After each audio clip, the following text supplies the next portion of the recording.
ಸುಹಾಸ್ ಶೆಟ್ಟಿ ಹತ್ಯೆ ಪ್ರಕರಣಕ್ಕೆ ಸಂಬಂಧಿಸಿದಂತೆ ಸದ್ಯ 8 ಮಂದಿಯ ಬಂಧನ ಆಗಿರುವಂಥದ್ದು. ನಮ್ಮ ಜೊತೆ ಈ ಬಗ್ಗೆ ಮಾತಾಡೋದಕ್ಕೆ ಮಂಗಳೂರಿನ ಶಾಸಕರಾದಂತಹ ವೇದವ್ಯಾಸ್ ಕಾಮತ್ ಇದ್ದಾರೆ. ಅವ್ರ ಜೊತೆ ಮಾತಾಡಿಸ್ತಾ ಹೋಗ್ತೀನಿ. ಸರ್, ಇವತ್ತು ಸುಹಾಸ್ ಶೆಟ್ಟಿ ಹತ್ಯೆ ಪ್ರಕರಣ ಸಂಬಂಧಿಸಿದ 8 ಮಂದಿ ಬಂಧನ ಆಗಿದೆ. ಆದರೆ ಪ್ರಮುಖವಾಗಿ ಅಂಶ ಇರುವುದೇನೆಂದರೆ, ಇದು ಈ ಹಿಂದೆ ಪಾಜಿಲ್ ಮರ್ಡರ್ ಆಗಿತ್ತು. ಪಾಜಿಲ್ನ ಸಹೋದರ 5 ಲಕ್ಷ ಡೀಲ್ ಕೊಟ್ಟು ಈ ಒಂದು ಮರ್ಡರ್ನ ಮಾಡಿಸಿದ್ದಾನೆ ಅಂತ ಪೊಲೀಸ್ ತನಿಖೆಯಿಂದ ಗೊತ್ತಾಗಿರುವಂಥದ್ದು. ಏನು ಹೇಳ್ತೀರಾ?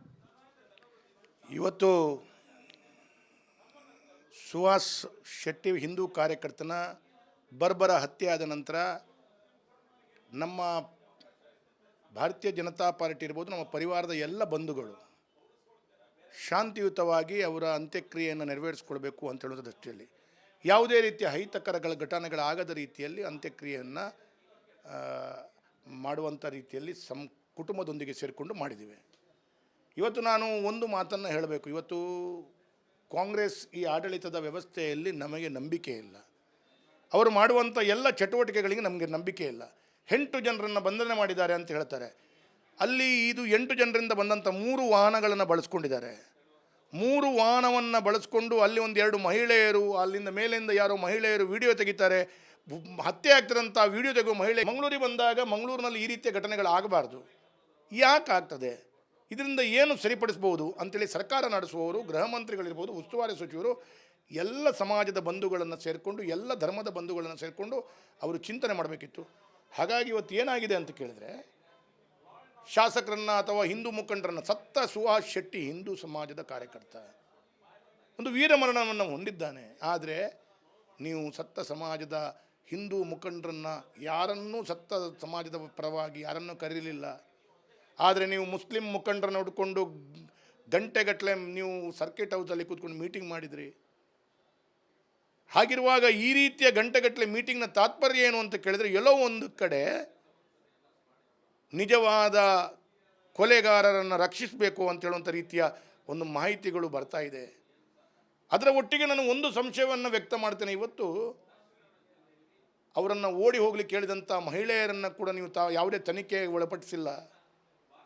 ಹಾಗಾಗಿ ತನಿಖೆ ದಿಕ್ಕು ತಪ್ಪಿಸುವಂಥ ವ್ಯವಸ್ಥೆ ಒಂದು ಕಡೆಯಿಂದ ಪೊಲೀಸ್ ಇಲಾಖೆಗೆ ರಾಜ್ಯದ ಕಾಂಗ್ರೆಸ್ ಸರ್ಕಾರ ಮಾಡ್ತಾ ಇದೆ ಅಂತ ಹೇಳುವಂಥದ್ದು ಕಾಣ್ತಾ ಇದೆ. ಎರಡನೇದು, ಮೇಲ್ನೋಟಕ್ಕೆ ಇವತ್ತೊಂದು ಸ್ಪೀಕರ್ ಆದವರು ಯಾವುದೇ ರೀತಿಯ ಈ ರೀತಿಯ ಘಟನೆಗಳಿಗೆ ಸರ್ಕಾರದ ಪರವಾಗಿ ಅಥವಾ ಯಾರೋ ವೈಯಕ್ತಿಕವಾಗಿ ಪರವಾಗಿ ಹೇಳಿಕೆ ಕೊಡಬಾರ್ದು. ಆದರೆ ಸ್ಪೀಕರ್ ಅವರು ಹೇಳ್ತಾರೆ, ಫಾಜಿಲ್ ಅವರ ಕುಟುಂಬದ ಯಾವುದೇ ಕೈವಾಡವಿಲ್ಲ. ಹಾಗಾಗಿ ಒಂದು ಸ್ಪೀಕರ್ ಅವರು ಹೇಳಿದ ನಂತರ ಪೊಲೀಸ್ ಇಲಾಖೆಯ ತನಿಖೆ ಯಾವ ದಿಕ್ಕನ್ನು ಹೋಗ್ತದೆ ಅಂತ ಹೇಳುವಂಥದ್ದು ಗೊತ್ತಾಗಲ್ಲ. ಇದರಲ್ಲಿ ತದನಂತರ ಫಾಜಿಲ್ನ ಕುಟುಂಬದ ಕೈವಾಡ ಇದೆ ಅಂತ ಹೇಳಿದ ನಂತರ ಹಾಗಾದರೆ ಸ್ಪೀಕರ್ ಅವರು ಯಾಕೆ ಆ ಮಾತನ್ನು ಹೇಳಿದರು, ಯಾಕೆ ದಿಕ್ಕು ತಪ್ಪಿಸಿದರು ಅಂತ ಹೇಳುವಂಥದ್ದು ಉತ್ತರ ಕೊಡಬೇಕು. ಹಾಗಾಗಿ ಅವರ ಧರ್ಮದ ವ್ಯಕ್ತಿಗಳು ಮಾಡಿದಂಥ ಕೊಲೆ ಅಂತೇಳುವ ಕಾರಣ ಫಾಜಿಲ್ ಕುಟುಂಬದ ರಕ್ಷಣೆಯನ್ನು ಗುತ್ತಿಗೆಯನ್ನು ಪಡ್ಕೊಂಡ್ರು ಅಂತೇಳುವ ರೀತಿಯಲ್ಲಿ ಸ್ಪೀಕರ್ ಅವರ ವರ್ತನೆಗಳು ಕಾಣ್ತಾ ಇತ್ತು. ನಿಜವಾಗಿ ಒಂದು ಸ್ಪೀಕರ್ ಆದವರು ಇಂಥ ಹಲವಾರು ಘಟನೆಗಳು ರಾಜ್ಯದಲ್ಲಿ ಆಗಿದ್ದಾಗ ಯಾರು ಕೂಡ ಸ್ಪೀಕರ್ಗಳು ಇಂಥ ಘಟನೆಗಳಲ್ಲಿ ಭಾಗವಹಿಸಿಲ್ಲ. ಹಾಗಾಗಿ ನಾನು ಒಂದು ಹೇಳ್ತೇನೆ, ಈಗ ಇನ್ನೊಂದು ಮಾತು ಭಾಳ ದುಃಖದಲ್ಲಿ ಹೇಳ್ತೇನೆ. 1 ತಿಂಗಳ ಹಿಂದೆ ಸುಹಾಸ್ ಶೆಟ್ಟಿಯನ್ನು ಕೊಲ್ತೇವೆ ಅಂತೇಳಿ ಸ್ಟೇಟಸ್ ಹಾಕಿದ್ದಾರೆ, ಕೊಂದ ನಂತರ ಫಿನಿಶ್ಡ್ ಅಂತ ಸ್ಟೇಟಸ್ ಹಾಕಿದ್ದಾರೆ. ತದನಂತರ ಈಗ ಇನ್ನೊಂದು ಹಿಂದೂ ಮುಖಂಡನನ್ನು ಕೊಲೆ ಮಾಡ್ತಾರೆ ಅಂತೇಳೊಂದು ಸ್ಟೇಟಸ್ ಹಾಕ್ತಾ ಇದ್ದಾರೆ.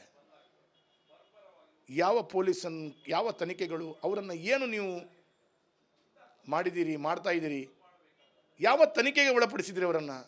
ಇದೆಲ್ಲವೂ ಪೊಲೀಸ್ ಇಲಾಖೆ ಸ್ಪಷ್ಟ ಬಹಿರಂಗಪಡಿಸಬೇಕಲ್ಲ, ಗೃಹ ಸಚಿವರು ಬಹಿರಂಗಪಡಿಸಬೇಕಲ್ಲ. ಅವರಿಗೆ ಯಾವ ಶಕ್ತಿಗಳು ಅವರಿಗೆ ಇದನ್ನು ಮಾಡುವ ಹಾಗೆ ಒಂದು ಪ್ರೇರೇಪಣೆ ಕೊಡ್ತಾ ಇದೆ ಅಂತ ಹೇಳುವಂಥದ್ದು ಕೂಡ ಗೊತ್ತಾಗ್ತಿಲ್ಲ. ಇಂಥ ಕೊಲೆಗಾರಕ ದೇಶದ್ರೋಹಿ ವ್ಯಕ್ತಿಗಳಿಗೆ ಕಾಂಗ್ರೆಸ್ ಸರ್ಕಾರ ಬೆಂಬಲ ಕೊಡ್ತಾ ಇದೆ ಅಂತ ಹೇಳೋದು ಸ್ಪಷ್ಟವಾದ ಚಿತ್ರಣಗಳು ಕಾಣ್ತಾ ಇದೆ. ಅದಕ್ಕಾಗಿ ಇವತ್ತು ನಾನು ಒಂದು ಮಾತನ್ನು ಹೇಳ್ತೇನೆ. ಇವತ್ತು ಯಾವುದೇ ರೀತಿಯಲ್ಲಿ ಮುಸ್ಲಿಂ ಸಮಾಜದ ಕೃಪಾಕಟಾಕ್ಷದಿಂದ ಆಡಳಿತಕ್ಕೆ ಬಂದ ಕಾರಣ ಮುಸ್ಲಿಂ ಸಮಾಜ ಇವತ್ತು ಹೋಮ್ ಮಿನಿಸ್ಟ್ರಿಗೆ ಭಾಳ ದೊಡ್ಡ ರೀತಿಯಲ್ಲಿ ಒಂದು ಚರ್ಚೆಯನ್ನು ಮಾಡಿದ್ದು ಮಾತ್ರವಲ್ಲದೆ ಒಂದು ರೀತಿಯಲ್ಲಿ ಹೋಮ್ ಮಿನಿಸ್ಟ್ರಿಗೆ ಭಾಳ ಒಂದು ಕಷ್ಟದ ವಾತಾವರಣವನ್ನು ತಂದು ಇಟ್ಟಿದ್ದಾರೆ ಅಂತ ಹೇಳುವಂಥದ್ದು ಕೂಡ ಮಾಧ್ಯಮದಲ್ಲಿ ಇವತ್ತು ತಿಳ್ಕೊಂಡೆ. ಕೊನೆಯದಾಗಿ ನಾನು ಒಂದು ಮಾತನ್ನು ಇವತ್ತು ಹೇಳಬೇಕು. ಇದು ಆ್ಯಂಟಿ ಕಮ್ಯುನಲ್ ಫೋರ್ಸ್ ಅಂತ ಹೇಳುವಂಥದ್ದು ನೀವು ಇವತ್ತು ಮಾಡಿದಿರಿ. ಅದು ಆ್ಯಂಟಿ ಕಮ್ಯುನಲ್ ಫೋರ್ಸ್ ಆಗಲಿಕ್ಕೆ ಸಾಧ್ಯನೇ ಇಲ್ಲ. ನೀವು ಕೇವಲ ಹಿಂದೂಗಳಿಗೆ ಮಾತ್ರ ನೀವು ಈ ರೀತಿಯ ಚಿಂತನೆಗಳನ್ನು ಮಾಡ್ತಾ ಹಿಂದೂಗಳನ್ನು ತಡೆ ಹಿಡಿಯುವಂಥದ್ದು, ಹಿಂದೂಗಳನ್ನು ಹಿಂದೂ ಸಮಾಜದ ಕೆಲಸ ಕಾರ್ಯಗಳನ್ನು ಮಾಡದ ರೀತಿಯಲ್ಲಿ ನೀವು ತಡೆ ಹಿಡುವಂಥ ಈ ಫೋರ್ಸ್ ಆ್ಯಂಟಿ ಹಿಂದೂ ಫೋರ್ಸ್ ಅಂತೇಳುವಂಥದ್ದು ನೀವು ಅನುಷ್ಠಾನ ಮಾಡ್ತಾ ಇದ್ದೀರಿ ಅಂತೇಳಿ ತಿಳ್ಕೊಳ್ತೇನೆ. 100ಕ್ಕೆ 100 ನಮ್ಮನ್ನೆಲ್ಲ ಕರೆದು ಈ ಜಿಲ್ಲೆಯ ಬಗ್ಗೆ ಒಂದು ಯಾವ ರೀತಿಯಲ್ಲಿ ಇದನ್ನು ಸರಿಪಡಿಸ್ಕೊಳ್ಬೇಕು ಅಂತೇಳಿ ಚಿಂತನೆಯನ್ನು ಮಾಡಿದಂಥ ಇಲಾಖೆ ಮಂತ್ರಿಗಳು ಇದನ್ನು ದಿಕ್ಕು ತಪ್ಪಿಸುವಂಥ ಕೆಲಸ ಕಾರ್ಯಗಳು ಇಲ್ಲಿಯ ಕಾಂಗ್ರೆಸ್ ಮುಖಂಡರುಗಳು ಸೇರ್ಕೊಂಡು ಮಾಡ್ತಾ ಇದ್ದಾರೆ ಅಂತ ಹೇಳೋದು ನಾನು ಹೇಳಿ ಬಯಸ್ತಾ ಇದ್ದೇನೆ. ಅವತ್ತು ಫಾಜಿಲ್ ಮರ್ಡರಾದಂಥ ಸಂದರ್ಭದಲ್ಲಿ ಆ ಬಳಿಕ ಈ ಸರ್ಕಾರದಿಂದ 25 ಲಕ್ಷ ಪರಿಹಾರ ಸಿಕ್ಕಿದ್ದು ಮತ್ತು ಬೇರೆ ಬೇರೆ ಮೂಲಗಳಿಂದ ಕೂಡ ಪರಿಹಾರದ ಹಣ ಸಿಕ್ಕಿತ್ತು. ಆ ಪರಿಹಾರದ ಹಣವೇ ಈ ರೀತಿಯಾಗಿ ಡೀಲ್ಗೆ ಬಳಸಿದ್ದ ಅನ್ನುವಂಥ ಆರೋಪಗಳು ಕೇಳಿ ಬರ್ತಾ ಇದೆ. ನೋಡಿ, ಒಂದು ಮಾತನ್ನು ಹೇಳ್ತೇನೆ. ಇವತ್ತು ಕಾಂಗ್ರೆಸ್ ಆಡಳಿತದಲ್ಲಿ ಬಂದ ನಂತರ ಯಾವುದೇ ರೀತಿಯ ವಿಚಾರಗಳು ಎಲ್ಲಿಯೂ ಕೂಡ ನಡಿಬಹುದು. ಕಾಂಗ್ರೆಸ್ನ ಆಡಳಿತ ಡೀಲ್ ಮಾಡುವಂಥದ್ದು ಕೂಡ ಮಾಡ್ತಾರೆ, ಅಥವಾ ಇನ್ನೊಂದು ಯಾವುದೋ ರೀತಿಯ ಚಟುವಟಿಕೆಗಳನ್ನು ಅವರು ಮಾಡ್ತಾರೆ. ಈಗ ಯಾರೋ ಒಂದು 8 ಜನರಲ್ಲಿ 2 ಹಿಂದೂಗಳು ಇದ್ದಾರೆ ಅಂತ ಹೇಳ್ತಾರೆ. ಇದೆಲ್ಲ ಅದನ್ನು ಯಾವ ರೀತಿ ಜೋಡಿಸ್ಕೊಂಡ್ರು, ಎಲ್ಲಿಂದ ಜೋಡಿಸ್ಕೊಂಡ್ರು ಅಂತ ಹೇಳೋಂಥದ್ದು ಗೊತ್ತಿಲ್ಲ. ಹಾಗಾಗಿ ಎಲ್ಲೋ ಒಂದು ಕಡೆ ಒಟ್ಟಾಗಿ ಇದೆಲ್ಲವೂ ಆದಂಥ ಘಟನೆಗಳು ಸಂಶಯಗಳಿಂದ ಹಿಂದೂ ಸಮಾಜಕ್ಕೆ ಒಂದು ರೀತಿಯ ಇನ್ನಷ್ಟು ದುಃಖ ತರುವ ರೀತಿಯ ವಾತಾವರಣವನ್ನು ಕಾಂಗ್ರೆಸ್ ಆಡಳಿತದಲ್ಲಿ ಆಗ್ತಾ ಇದೆ. ಹಿಂದೂಗಳಿಗಂತೂ ರಕ್ಷಣೆ ಇಲ್ಲ ಅಂತ ಹೇಳುವಂಥದ್ದು ಆಗ್ತದೆ. ನೀವು ಹೇಳಿದಂಗೆ ಆ 2 ಹಿಂದೂ ಯುವಕರೇನಿದ್ದಾರೆ ಅವರು ಒಬ್ಬ ಸಾಮಿಯಾನದ ಕೆಲಸ ಮಾಡ್ಕೊಂಡಿದ್ದ, ಮತ್ತೊಬ್ಬ ಏನು ಡ್ರೈವರ್ ವೃತ್ತಿ ಮಾಡ್ಕೊಂಡಿದ್ದ. ಅವರನ್ನು ಬೇಕಂತಲೇ ಈ ರೀತಿಯಾಗಿ ಪ್ರಕರಣದಲ್ಲಿ ಸಿಲುಕಿಸಿ ಕೋಮು ಬಣ್ಣಕ್ಕೆ ತಿರುಗದಂತೆ ಮಾಡ್ತಿದ್ದಾರೆ ಅಂತ ಹೇಳಲಾಗ್ತದೆ. ನೋಡಿ, ಇವರು ಕಾಂಗ್ರೆಸ್ ಆಡಳಿತದಲ್ಲಿ ಯಾವುದೇ ರೀತಿಯ ಅವ್ಯವಸ್ಥೆಗಳು ಅಥವಾ ಅವರಿಗೆ ಬೇಕಾದ ಹಾಗೆ ಮಾಡಿಕೊಳ್ಳಲಿಕ್ಕೆ ಯಾವುದೇ ರೀತಿಯ ವಿಚಾರಗಳು ಅವರು ಅನುಷ್ಠಾನ ಮಾಡಿಕೊಳ್ಳಲ್ಲ ಅಂತ ಹೇಳಲಿಕ್ಕೆ ಬರಲ್ಲ. ಕಾಂಗ್ರೆಸ್ನವ್ರು ಏನೋ ಮಾಡ್ತಾರೆ, ಮನಸ್ಸು ಮಾಡಿದರೆ. ಹಾಗಾಗಿ ಇದರ ಸ್ಪಷ್ಟ ಚಿತ್ರಣಗಳು ಮುಂದಿನ ದಿನಗಳು ಸಿಗಬೇಕು. ಆ ಕಳಸದ ಮೂಲದ ವ್ಯಕ್ತಿಗಳಿಗೆ ಇವರಿಗೆ ಸಂಬಂಧವನ್ನು ಒದಗಿಸಿಕೊಟ್ಟವರು ಯಾರು, ಇವರಿಗೆ ಬ್ರಿಡ್ಜ್ ಯಾರು, ಈ ಎಲ್ಲ ನೀವು ಈ ರೀತಿಯ ವ್ಯವಸ್ಥೆಗಳಿಗೆ ಜೋಡಿಸ್ಕೊಳ್ಳುವಂಥದ್ದು ಅಥವಾ ಏನು ಅಂತ ಹೇಳುವಂಥದ್ದು, ಇದಕ್ಕೆಲ್ಲ ಕಾರಣೀಕರ್ತರು ಇನ್ಯಾರಾದ್ರಲ್ಲಿ ಇದ್ದಾರಲ್ಲ, ಅವ್ರು ಯಾರು ಅಂಥೇಳಿ ಸರ್ಕಾರ, ಜಿಲ್ಲಾಡಳಿತ, ಪೊಲೀಸ್ ಇಲಾಖೆ ಬಾಯ್ಬಿಡಬೇಕಲ್ಲ. ಹಾಗಾಗಿ ಎಲ್ಲವೂ ಇದೊಂದು ಸಂಶಯದ ಗೂಡಾಗಿ ಕಾಣ್ತಾ ಇದೆ. ಎಲ್ಲೋ ಒಂದು ಕಡೆ ಮುಸಲ್ಮಾನರನ್ನು ರಕ್ಷಿಸುವಂಥ ರೀತಿಯಲ್ಲಿ ಒಂದು ಚಟುವಟಿಕೆಗಳು ಆಗ್ತಾ ಇದೆ. ಹಾಗಾಗಿ ಭಾಳ ದುಃಖ ಏನು ಅಂತ ಕೇಳಿದರೆ, ಎಲ್ಲೋ ಒಂದು ಕಡೆ ಕುಡುಪುವಿನ ಘಟನೆ ಆದಾಗ 20-25 ಜನರನ್ನು ತಕ್ಷಣ ನೀವು ಬಂಧಿಸುವಂಥ ಕೆಲಸ ಕಾರ್ಯಗಳು ಮಾಡ್ತೀರಿ.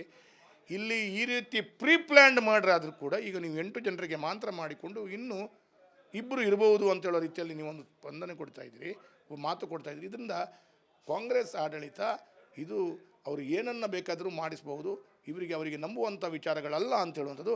ಮತ್ತು ಇಲ್ಲಿ ಏನೋ ಒಂದು ಕಡೆ ಅಂಡರ್ ಡೀಲಿಂಗ್ ನಡೀತಾ ಇದೆ ಅಂತ ಹೇಳುವಂಥ ಸ್ಪಷ್ಟ ಚಿತ್ರಣಗಳು ಕಾಣ್ತಾ ಇದೆ. ಹಾಗಾಗಿ ಆ ಜಿಲ್ಲೆಯ ಕಾನೂನು ಸುವ್ಯವಸ್ಥೆ ಕಾಪಾಡಬೇಕು ಅನ್ನುವಂಥ ನಿಟ್ಟಿನಲ್ಲಿ ಇವತ್ತು ಸಭೆ ಆಯಿತು.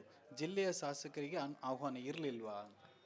ನೋಡಿ, ಒಂದು ಗೃಹ ಸಚಿವರು ಮತ್ತು ಉಸ್ತುವಾರಿ ಸಚಿವರು ಅವರು ಕೇವಲ ಮುಸ್ಲಿಂ ಸಮಾಜದವರಿಗೆ ಮಾತ್ರ ಅಲ್ಲ, ಅವರು ಇಡೀ ರಾಜ್ಯದ ಎಲ್ಲರಿಗೆ. ಹಾಗಾಗಿ ಇವತ್ತು ಗೃಹ ಸಚಿವರು ಬಂದು ಶಾಂತಿ ಸುವ್ಯವಸ್ಥೆ ಮೀಟಿಂಗ್ ಮಾಡಿದಾಗ ಹಿಂದೂ ಮುಖಂಡರುಗಳಿಗೆ ಕಳ್ಕೊಂಡದು ಹಿಂದೂ ಸಮಾಜದ ವ್ಯಕ್ತಿಯನ್ನು, ಕಾರ್ಯಕರ್ತನನ್ನು. ಆದರೆ ಹಿಂದೂ ಮುಖಂಡರಿಗೆ ಹೇಳಿಕೆ ಇಲ್ಲ. ಯಾರು ಹೊಡೆದವರು, ಮುಸಲ್ಮಾನರು ಹೊಡೆದವರು, ಅವರನ್ನು ಕರ್ಕೊಂಡು ಮೀಟಿಂಗ್ ಮಾಡಿದಿರಿ. ಶಾಸಕರುಗಳಿಗೂ ಹೇಳಿಕೆ ಇಲ್ಲ, ಮಾಹಿತಿ ಇಲ್ಲ. ಹಾಗಿರುವಾಗ ನೀವು ಜಿಲ್ಲೆಯ ಸುವ್ಯವಸ್ಥೆಯನ್ನು ಕಾಪಾಡಬೇಕು ಅಂತ ಹೇಳುವಂಥ ನಿಮ್ಮ ದೃಷ್ಟಿಯಲ್ಲಿ ಇದೆಯೋ, ಅಲ್ಲ ಮುಸಲ್ಮಾನರು ನಿರಂತರವಾಗಿ ಹಿಂದೂಗಳನ್ನು ಕೊಲ್ತಾ ಇರಲಿ ಅಂತ ಹೇಳುವಂಥ ಭಾವನೆ ನಿಮಗಿದೆಯೋ?